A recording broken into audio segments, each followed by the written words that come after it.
Sa muling paghaharap ni Bianzi at Edo. Bianzi, may huling pasabog kay Edo. Isang mapagpalang araw sa inyong lahat mga kalingap.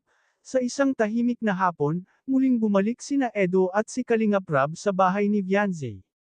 Matagal-tagal na rin mula nang huli silang magkita, at ang pagbisitang ito ay may dalang bigat, mga salitang matagal nang hindi nasasabi, at damdaming pilit itinatago. Habang papalapit sila sa pintuan, ramdam ni Edo ang kaba. Hindi niya alam kung paano sisimulan ang pag-uusap.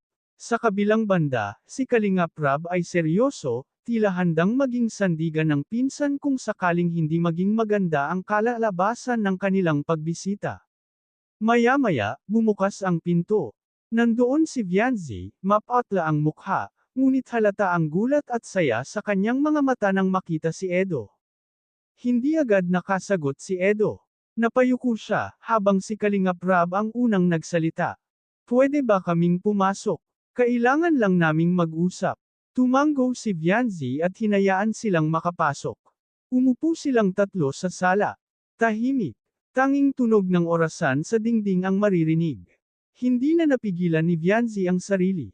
Bigla siyang napaiyak. Dito binuhos ni Bianzi ang kanyang luha dahil sa dami ng problema ang kanyang kinakaharap at maraming isyu ang kumakalat tungkol sa kanilang dalawa ni Edo.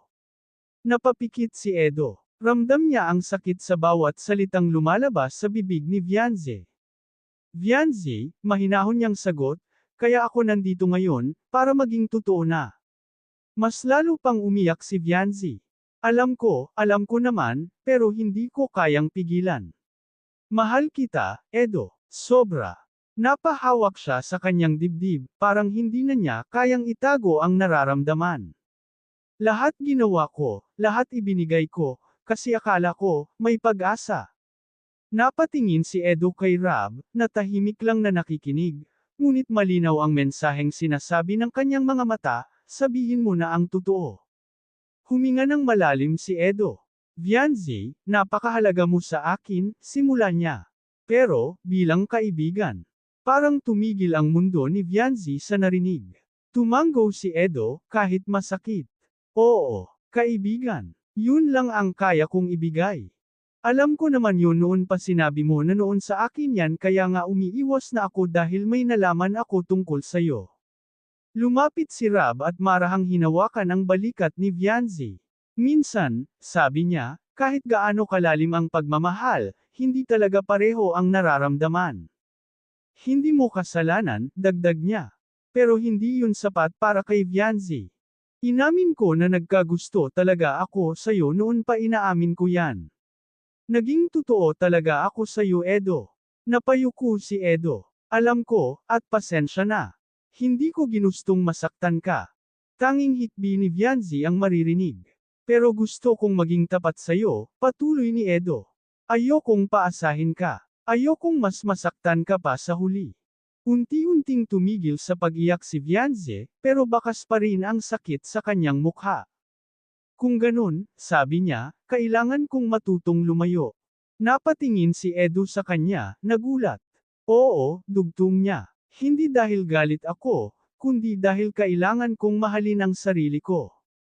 Tahimik si Kalingap Rab, ngunit bahagyang ngumiti, isang ngiting may halong lungkot at paggalang. Tumango si Vianzi, kahit may luha pa sa kanyang pisngi. Hindi pa, pero matututo.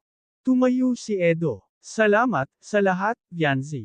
Hindi siya sinagot ni Vianzi, ngunit tumango siya ng marahan. Habang papalabas sina Edo at Rab ng bahay, isang bahagi ng puso ni Vianzi ang tila naiwan sa kanila. Ngunit sa pagkakataong iyon, pinili niyang buuin muli ang sarili, kahit paunti-unti.